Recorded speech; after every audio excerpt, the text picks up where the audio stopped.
Discovering your why is just the beginning. In order to enjoy all the benefits of having a clearly articulated why, you'll need to have the courage and discipline to use it.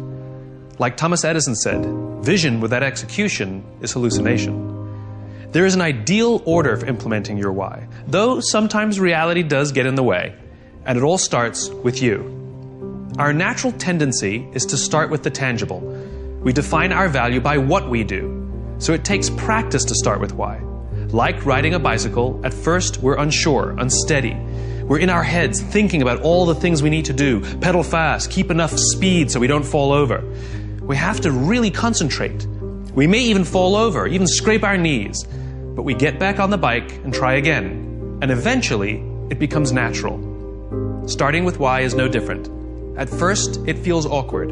It may not even work, but with practice, it will become so natural that you won't even be able to imagine a time when you couldn't do it, just like riding a bicycle.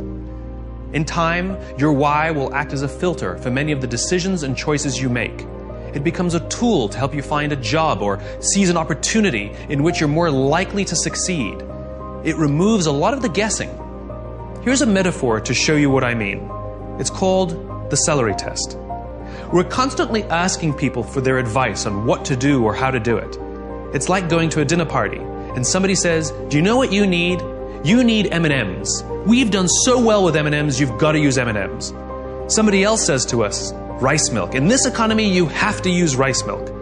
Someone else says to us, "Kit Kats. You have to use Kit Kats." And somebody else says to you, "It's all about celery."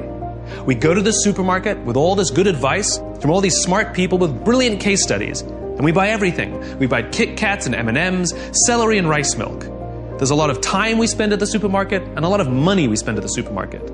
And when we get to the checkout lane, we're standing there with all these products in our hands, and no one can see what we believe, because we bought everything.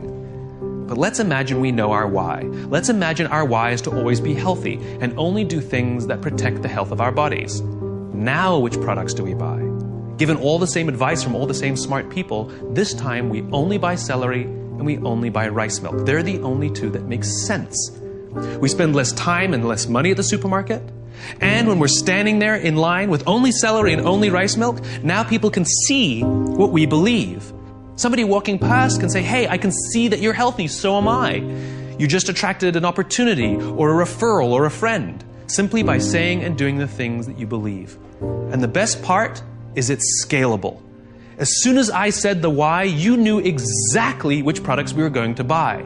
This means the more you can articulate your why, the more others will know what you stand for and will be able to help you make the right decisions. From now on, you will work to ensure everything you do is a good fit.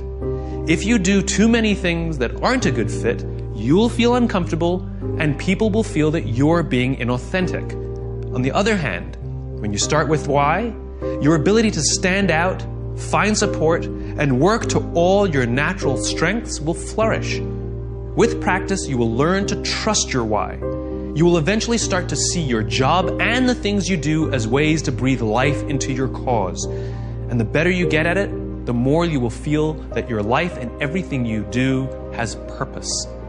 The best way to implement your why is to work at it slowly. You don't have to do all the tips we suggest. What is important is that you pick up to 3 and commit to practicing and using them now.